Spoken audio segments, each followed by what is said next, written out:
You are watching the #1 podcast in the whole entire YouTube wrestling community, and I'm one of your hosts, Juanzo. And I'm your other host, Jean-Paul Leck. And together we are Roman. And family, on Saturday we try to give you something different aside of the regular shows that we do every single time. Thank God we have Impact now. We just decided to do something, of course, different, and Impact gave us like another special. Like you said, Jean-Paul, we don't call this pay-per-views, right? Just a special, something on the side that like they like to give us, and Turning Point was the name of it. It was good. I think that like more storylines keep like taking place. Like the women's tournaments for the tag teams, like finally we get to see the bracket, the matchups. We have two new champions, Jean-Paul. We have brand new tag team champions. We have a brand new women's champion. So I would say overall it was a pretty decent show. Yeah, I liked it. It was, something fun to watch on Saturday. It was one of the things that I would say this is how like wrestling should be, where you can turn on a pay-per-view and you just watch it and you're like, okay, yeah, like the legit main 3 matches were really good. The undercard, yeah, there was some good stuff, but it was fun. You could be sitting with your friends, eating pizza, drinking beer if it wasn't, lockdown, round 2 gonna start soon. But this was a good network special, and they do these things. I mean, it's essentially a pay-per-view. Just call it how it is. But they do it because you obviously got to keep up with WWE. They do pay-per-views once a month, so Impact's trying to follow suit. But this was good. I like Turning Point, and I'm excited for the next pay-per-view, official pay-per-view, I guess you would say, from Impact, Hard to Kill. He said they had Hard to Kill, but they mentioned kind of like, I think they're gonna have something in December. But I don't know the name, so we'll see what they do. But it's official, like you said, official pay-per-view is gonna be January. It's gonna be a Hard to Kill. But like Impact, at least it still gives us like stuff to like get hooked on. I will say, like they have enough talent to pull out like that. We got to see Brian Myers, we got to see Jordan Grace. Well, I love her, but I hate that I love her. Things like that, like all of those like incoherences that like sometimes I can have. So Jean-Paul, let's start like before saying thank you to every single one of you, family, for checking us out, for giving us an opportunity. Jean-Paul and I talk about like, is this the better feud for Survivor Series, Jean-Paul?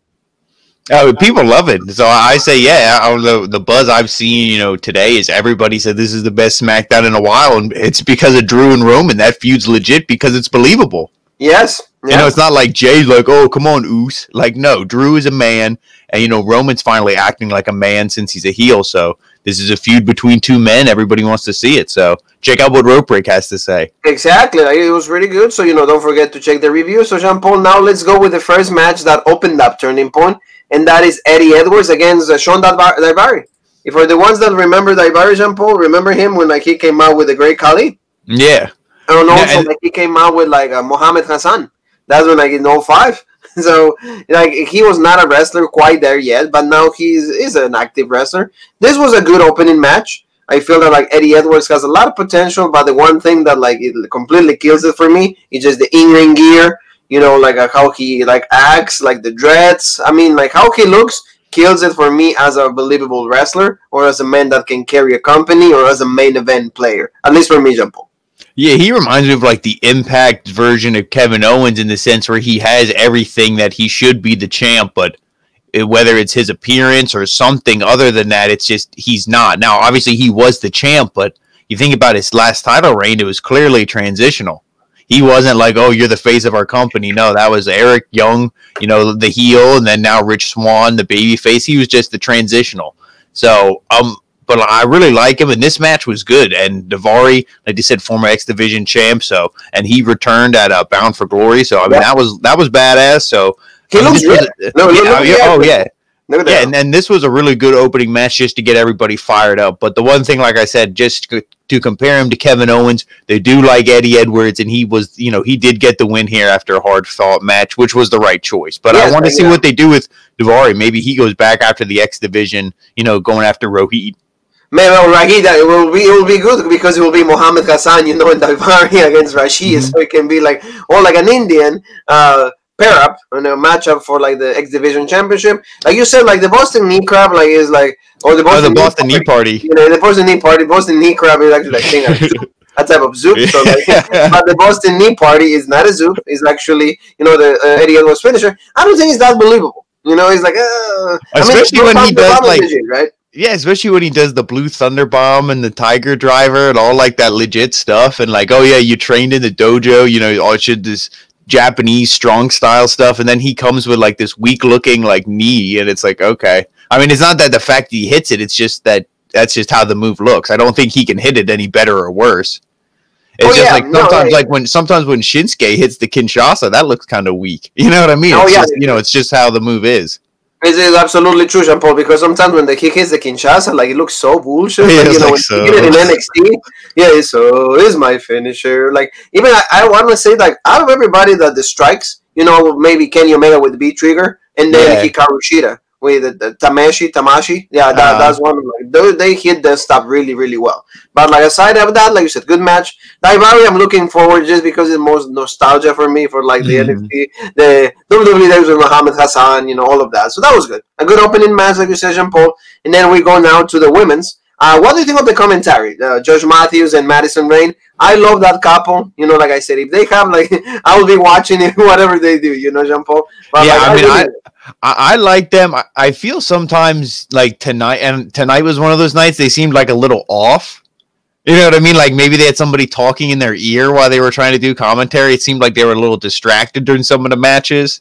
Like they're just like, oh yeah, well, I was like, oh, like what's going on? Like this match is actually pretty good. Like, you know, is somebody yelling in your ear? Especially like doing the main event. For the main event, I feel. No, but I do like the chemistry, and just because you know they're married, so you know when Matthew says something really stupid, and she's like, "Oh my god, like I fucking hate you," like you know it's funny because he's like, because you know what he's doing later on that night. Yeah, exactly. Like you know, like yeah, they're making it up in the bathroom. Yeah. So that's pretty legit. We love it, and like you said, and they introduced this match. It's Tenille Dashwood against with Jordan Grace against Rosemary and Taya Valkyrie. Like you know, like you see like the dysfunctional side on Tenille and Jordan because they hate each other. They don't want to be a tag team, but they know that they're strong enough to like a singles, so maybe they could try to pull it off.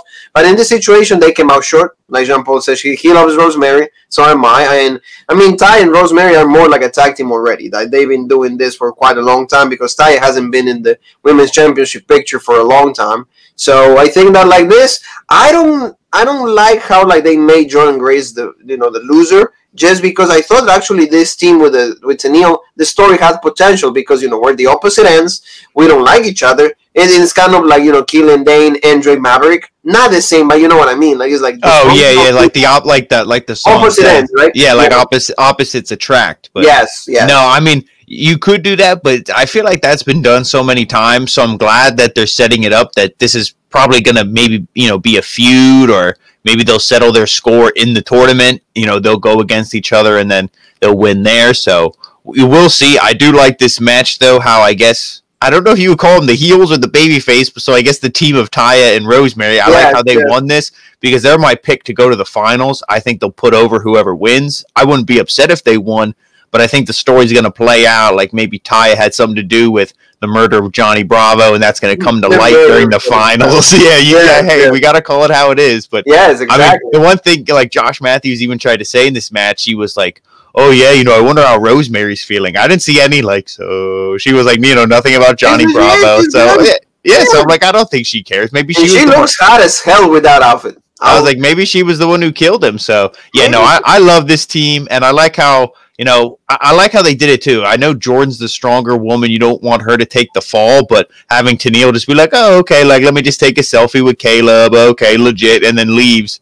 You know, that it makes sense storyline wise because I think Jordan's going to go over. And it's the second time that they do that in the same week. Yeah. Because remember on Tuesday she did the same thing to Madison Rayne. Yeah, like, you know, dude. Once I know that like it's not working out, okay. See ya. She's like, once I got my picture for Instagram, like I'm good. Once I have like 3 million like likes and all of that, and I think 2 of them come from you and me, so it's all legit. It's pretty good. So now, like you're talking about the tournament, Jean Paul, let's take a look at like the bracket, shall we? There you go. And Alicia Edwards, Eddie Edwards' wife, like they had a segment right after like the match and stuff. So she said they're going to be teaming up. So they're going to go against Havoc and Nevaeh. I can see Tenille and Alicia going over just because of like Tenille's like fame or popularity, you know. And then, you know, definitely. And then like I said, and then you see, you know, in the next bracket, you see Jordan Grace and To Be Determined. That could easily be Madison Rayne because she could be like, hey, you know, Tenille screwed us both over. Let's do this thing.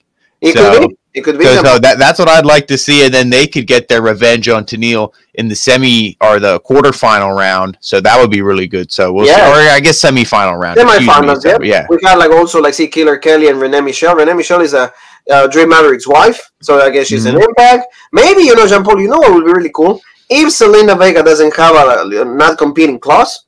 If she shows up and is teaming up with Jordan Grace, I mean, it doesn't make a lot of sense. But see, she was she was a tag team champion on Impact. That would be cool. I will say though, I think the story with Madison Rayne fits better. So I mean, I don't know who you have in line for Deonna Purrazzo, but that could be something. Yeah, exactly. So like, it's something cool that we got to see. Spoiler alert: Deonna Purrazzo won, but yeah. Yes. Let's see. The one thing, Shampoo, I don't like that Deonna Purrazzo is in the tournament. With like Kimberly, I don't like that because the champion should just focus on being the champion. Yeah. And I don't really like that. So for me, it doesn't really make any sense. But and also as a champion, why would you want to be in that? I understand double gold, but what if you get injured? Then you might have to forfeit your main title. So like you said, that was the last bracket. Deonna again with Kimberly against Ty and Rosemary. Like you said, Ty and Rosemary are going to go over on that one.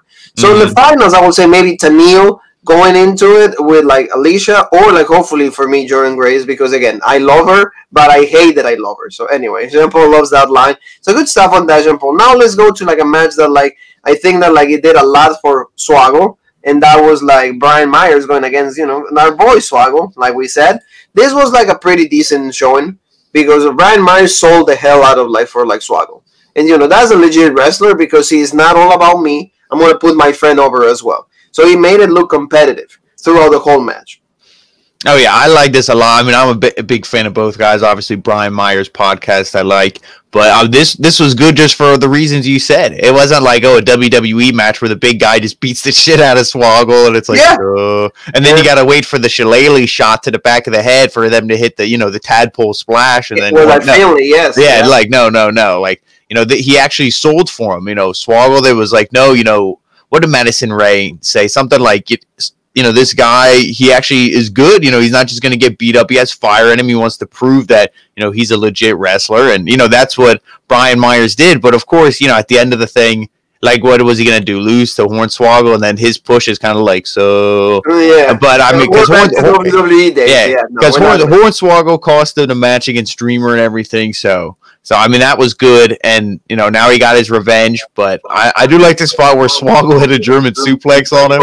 Oh, yeah. I mean, that was bad. Like, when was he ever going to do that to anybody else? So, and then even he did the frog splash. Yeah. And that's Jean Paul, how he won the Cruiserweight Championship on 2008, No Way Out. So he's legit. He beat, Chavo Guerrero. He beat Funaki, I remember. He beat the Hurricane, Gregory Helms. So, he tried to do the same thing. Yeah, Hornswoggle doesn't look bad. I liked it. There was no reason for me to dislike this. Yeah, the only thing afterwards is, of course, Brian Myers gets the win. And I said to you, I'm like, oh, he's going to beat down Swaggle. And then Cardona is going to come out and make the save. And even as he's beating up Swaggle, Matthews even says, like, oh, Brian Myers, he says he doesn't need any friends. And it's like, oh, well, everybody, they always put over on Tuesday, oh, Brian Myers and his friend Matthew Cardona have a podcast. So I'm like, this is a perfect setup for him to come out. But no, we don't get that. We get Crazy Steve instead. So I guess this is going to be the next little program. Myers is easily going to go over in this. So we'll see where they go from here. But, decent match for Swaggle. And there's not a chance. You said, Crazy Steve is just like, we know a lot of Steves in, where they're not really good at all. So, I think it's going to be okay. But a good showing for Hornswoggle despite that. Brian Myers at least keeps getting more momentum. So that's cool for him. Jean Paul. So let's go to the next matchup, and that is Chris Sabin and the Cowboy James Storm against Team Triple LX, Larry B and AC Romero. See, this was a good match. I like this. Chris Sabin looked pretty good. James Storm, still, despite the age and all of that, they keep, mentioning beer money, like you said, and never the America's Most Wanted, none of that. It's just all beer money. They want Bobby Roode to come back, Jean Paul, and that's fine. Oh, yeah. Oh, I mean, so do I. Now, everybody, yeah. I said, I want, Bobby Roode and James Storm. I want beer money one more time. It's legit.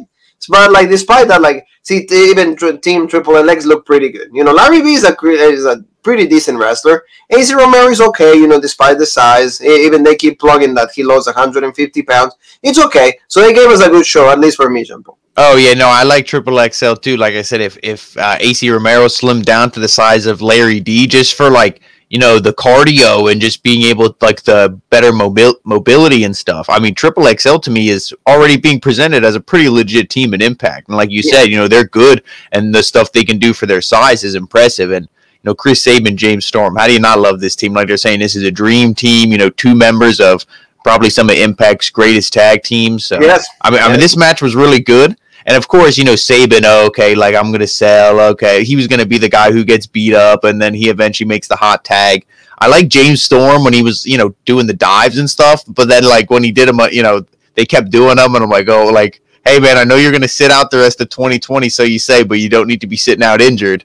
Doing all those dives and stuff, just because like, a little bit above, right? Yeah, but trying to like go a little bit above, I mean, this was good. I like this match a lot, and unfortunately for Triple XL, were they going to win this thing? No. Right there, the super kick jump right there to AC, and they did the same thing that like Dustin did with QT. When he pinned him, when Chris Sabin pinned him, like Storm went like right there with extra leverage, so they wouldn't kicked out. So that was good. And we get these guys, the hero break. Yeah, see right there. Now what do you what do you think about this? Like James Storm. I mean, it sucks because I'm like, see, Brian Myers out to me would be a legit feud. There's a lot of things you could do with James Storm, and for him to leave, I mean, hey, it's his own choice. Like you said, he's up there in age, rest up, be legit. Do what you want to do, get the big contract if WWE or AEW, whoever's offering it to you. But I mean, I'd like to see him wrestle in Impact a little more.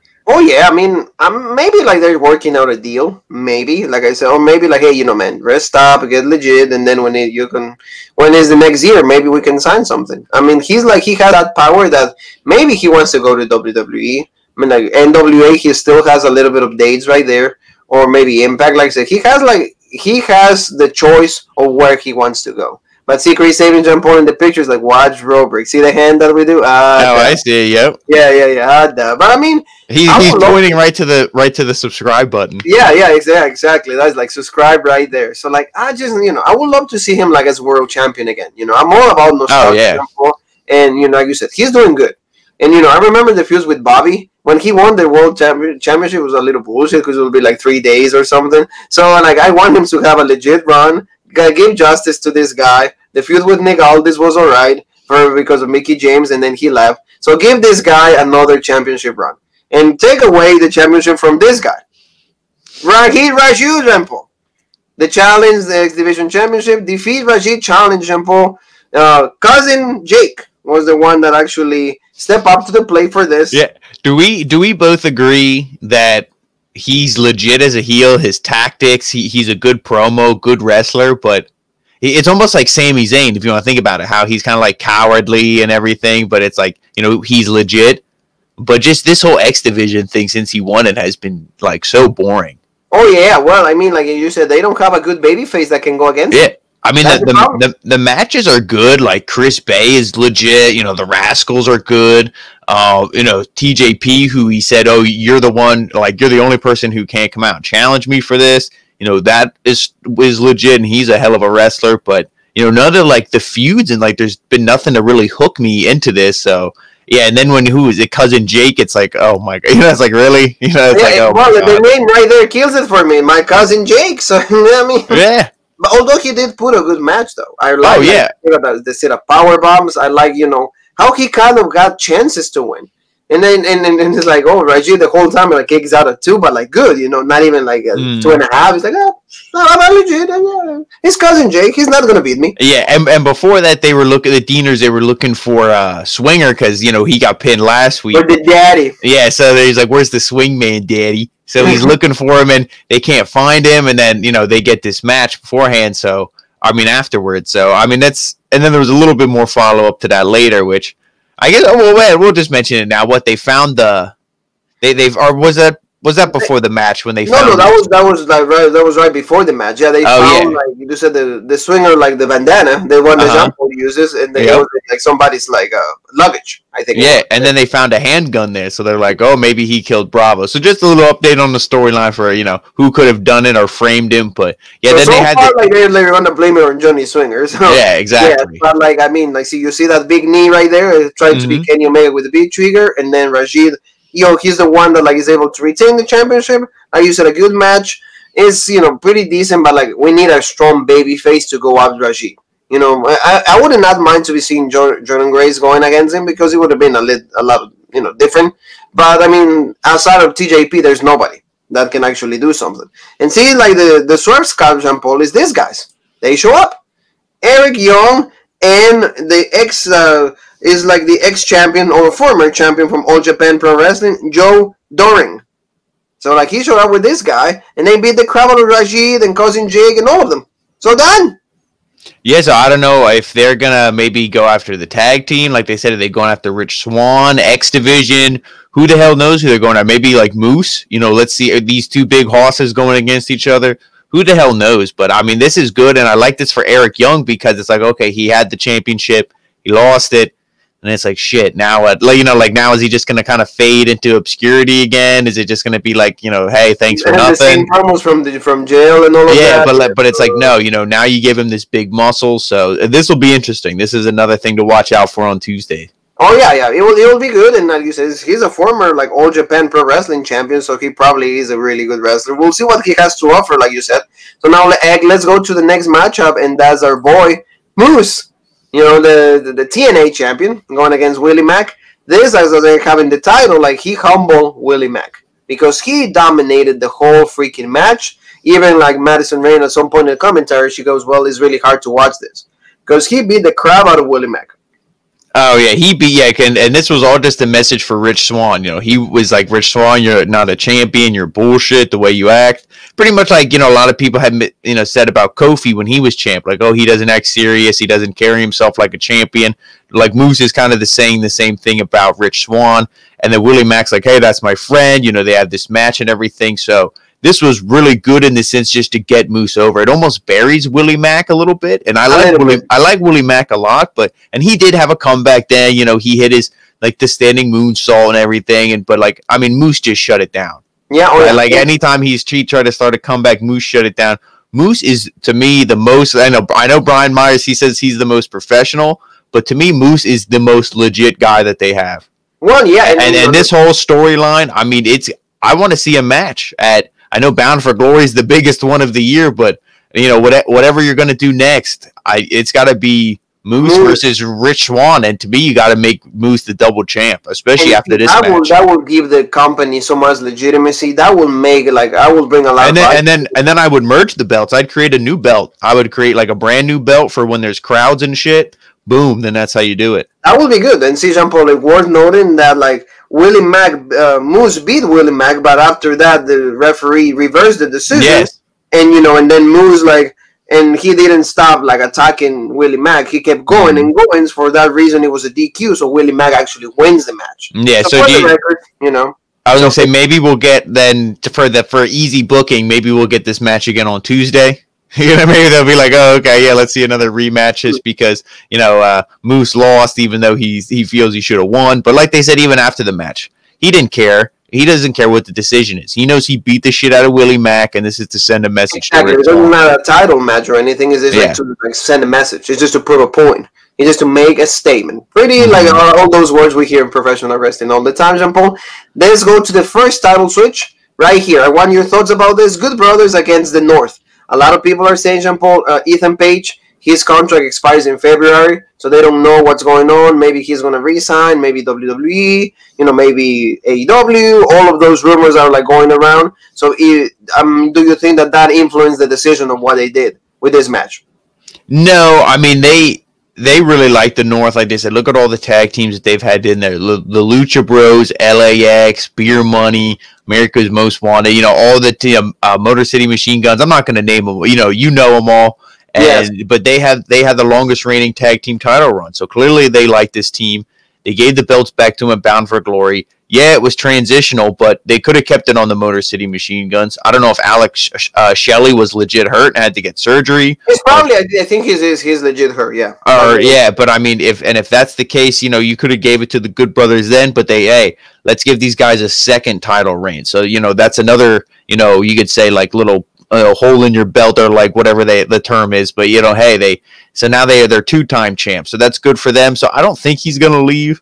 I mean, I wouldn't. I think they like the North enough that they'll give him any money. But, I mean, the Good Brothers, like, unfortunately for the North, when they signed this match, I'm like, they're going to win, the Good Brothers, because you don't bring them in. They have all these promos. Everybody's, like, losing their minds in a good way, or if you're Randy Orton, in a bad way, but secretly a good way, over the Talking Shop Mania 2. Everybody loves that stuff. So the Good Brothers are, like, like we said, maybe they're not the most exciting wrestlers in the ring, especially Gallows, no offense, but the guys are legit on the mic.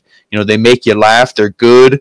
And, I think they're more the characters than wrestlers, Jean-Paul. Yeah. We can say that. They're more characters than wrestlers, yeah. Like you said, and I mean, Magic Killer and Dan. I mean, I was a little shocked when this happened because I thought that, like, the North was going to retain a little, they were going to be champions maybe at least till the end of the year. But like you said, like, these guys have they're more like a selling point for a lot of people because of all the outside things that they do. They have their own beer brand. So and this would have been like FTR if you brought in FTR and let's say they weren't champs. Like when they debuted, let's say they were just wrestling and weren't champs. You don't bring in these guys with a big pop and then not put the belts on them. Yeah, I agree with you. So that's why right there, boom.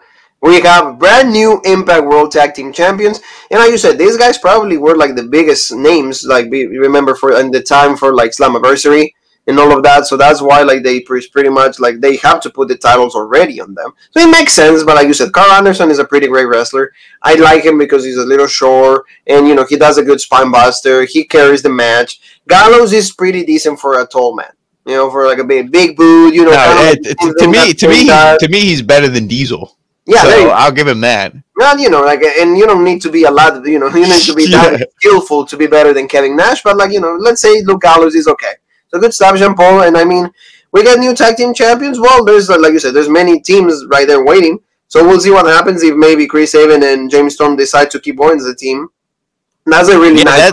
That's the only thing to think of because like as I'm watching this match, I'm like, okay, who else is there? Yeah. If you're going to do like, we're going to wait for Alex Shelley and Chris Sabin to reform the Motor City Machine Guns again, or like, what are you going to do? I don't see Triple XL beating these guys for the belts. The Rascals are supposedly leaving. I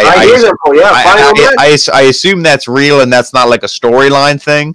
No, it is actually real, yeah. So we'll see.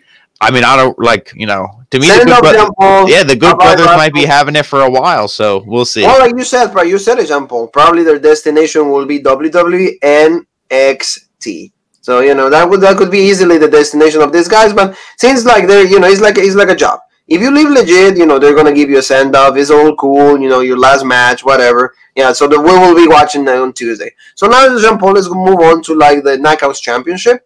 And they go with like Su Yung against Diana Purazzo. This was probably the best match of the night. For all the elements that they added, it was a no disqualification. Diana looked really good this time. Su Yung gave me a really great match. There was a lot of dramatic points. There was ecstasies. There was a lot of good points during the match that I thought that actually Su Yung was gonna retain. But then in the end, well, like we said, Diana happened to win the championship. But I'm pretty happy with how they portray Su Yung throughout the whole thing, Jumbo. Oh, yeah. And I feel Su Yung, it was just, you don't want to say unfortunate because she had another Knockouts title reign, which is badass. But she was kind of thrown into this thing. And after the, unfortunate circumstance with Kylie Ray. So it's like, okay, so now what? But as soon as they signed this match and it was no DQ and everything, I was like, they're probably going to put the belt back on Diana, which is fine because she was a legit champion, but it's like a short title reign for Su Yung. But I agree with what you said. This match was legit, and there was a couple times I thought she was going to win, especially when she had her in the Venus de Milo, and she had her in that with her head was trapped in the chair, and she was kicking the chair down on her head. And what did that remind you of? What do you mean, like Bailey and Sasha? Almost? Yeah, Bailey and Sasha, it's like really. And but they took it from somewhere. Oh yeah, But I mean, it was still good, and the fact that it was, and that I like it because that's kind of was the end of the match for Bayley and Sasha. But Su Yung, she didn't tap, she didn't quit. Well, she couldn't tap because she couldn't move her arms, but she didn't submit or anything. And then she actually got out and did the mandible claw after that. So like you said, there was a lot of times where like they had you like, oh, who's gonna win? Is it Diana? Is it Su Yung? It was really good, really exciting, and like I said about this pay-per-view, the last 3 matches, especially the last 2 in particular, were really, really good. And this match, you could argue was definitely the match of the night. Yeah, deliver. And then Diana actually did a Cora Nostra, and that's like it was pile driver. So, but she uses Latin just because like the virtuosa and all of that, and like her Italian like roots or descents is like that's why she uses those names. But like it was good, and see they used that a new move because of course Jean Paul, like if you're a submission wrestler, you're kind of like a little limited in a lot of situations. Oh yeah, and how many times something different. And how many times do you hear that? Especially, I mean, more old school, where it's like, oh, like I can't beat this person. They're, they might be a better wrestler than me. I don't have a move in my arsenal that can beat them, so I have to pull out something new. And that's what she did. She pulled out a brand new finisher, and it makes sense, and it's legit that she won with it. So yeah, I'm happy. Nostra, yeah, that's right. And then like you said, it doesn't matter if she's a little bit bitchy, in the real life. It doesn't matter if she gets mad when like they send her like things for her to sign. It's like, it doesn't matter. Like, we have a brand new Knockouts champion, so it's good.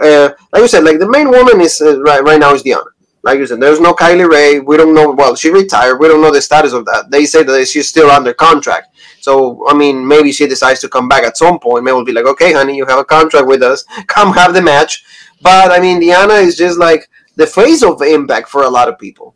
I will say, for like if you like the women, if you like women's as it is, like as pretty much what you watch wrestling, Diana is the face, and everybody's like, oh, she was in WWE. Okay, let's watch this girl. So the fact that she's a 2-time women's champion, I'm happy with it. It was a good. Oh yeah. Hopefully, like I mean, I want to see maybe one more time with Su Yung. Maybe it's just because I don't see anybody else. Who will you put that right there, Jean Paul? Well, that's why I think they're going to start this tag team. The tournament thing, or she's in there with Kimberly. I think they're just going to be like, okay, let's just start that right away. And then it's like, oh, she's not going to worry about the Knockouts title until they're eliminated from the tournament. Yeah, probably like they're going to do it till they find like a believable baby face that they can go against her. But we'll see what they do. But it was a good match and like good stuff for Su Yung. Unfortunately, she loses the champion, but you said it was transitional. It doesn't really matter. Jean Paul, let's go to the main event. See how quick when you're having fun, things are really quick. And that's our boy, Rick Swann, defending against Sami Callihan. Another thing, Jean Paul, to note, Sami Callihan's contract expires in December. So maybe he might be leaving Impact unless they're working out on a deal. Yeah, I don't see him leaving because I don't think that his character would be as extreme and everything as he's able to be in Impact in AEW. And he already tried NXT, WWE. That failed once. I don't think he'll go back again. So I see him staying there. Again, same thing with the North. Impact treats him too good. They're not going to let this guy go. But speaking of being good, this match to me was really good. It was really intense. I love the intensity for both these guys, especially the story. He's like, oh, you were homeless. You were bullshit. Like, nobody gave a fuck about you. He's like, but it was me. I saved you. I took you from nothing. He's like, and, I'm taking this belt from you too. And it was a legit story. And then I feel like when you have that story, that's what makes the match better. That's why everything that Rohit's doing, it's like it doesn't feel legit because there's no story. Yes, yeah. And I will say like the commentary was a little dead. I mean, maybe they were tired, but did you get that feeling? Because no, that's what like earlier in the show. I'm like, some matches they were into it, then other matches I'm like, was somebody like. Again, was somebody in the headset, or were they watching like a sad Hallmark movie? It's Christmas time, I guess. I don't know what the fuck they were doing, but it's like, yeah, so I agree with that. But like aside of that, the match was pretty decent. I don't want to say it was great. I remember, at least for me, Jean Paul, it was just decent. Like, hey, like we saw the stuff that Sami Callihan can do, the pile drivers, the chops, like the playing with like the arms, like going outside. Or like Rick Swann is more like, agile. We got to see. I love the cutter. that he did like that standing cutter that he bounced on the thing, and then he did like the cutter on the outside. That was good. But aside of that, kind of like I didn't see a lot much. Then we got to see like Ken Shamrock coming out, and then he was trying supposedly like to get some distraction for Rick Swann. But then we actually got to see Eddie Edwards, because Eddie Edwards will see, I'll be by your side, don't worry, he's all legit. So he took care of that. And then like what was like 4 super kicks. And then, you know, you kind of see like Sammy's like, oh, give me more. And then Rick Swann is like, ada, and done. Yeah, I mean, and that I like, though, just because, I mean, Sami Callihan's legit. It reminded me like the match he had with Pentagon, where he like kept taking the, you know, the super kicks and shit. And he's like, oh, you got a legit match. Go watch that if you haven't. But I mean, it was good. And Rich Swann, again, this was another match where he's not going to lose. You know, but it's a good story and it's a good main event, I thought, you know, for this pay-per-view. Again, you could have had this match or the women's match. Either of them could have been last, and to me, the show would have been just as good. So I like this, and I also like the thing with Sami Callihan, or not Sami Callihan, excuse me, Eddie Edwards and Ken Shamrock. Yeah, we'll see where that goes. We'll see where that goes, because Shamrock wrestling again to me is legit. You know, we both love Shamrock. So Shamrock is, you know, and anytime in my book, you know, he can be like the world champion for me, because that will be fine, because the creator of the ankle lock, it's fine. So Jean Paul, that was pretty much turning point. You know, and this is our turning point, because we're about to go, because we're gonna go get some rest, because road break never stops. So we're gonna be coming up with different ideas for you guys. So remind everybody where they can find us.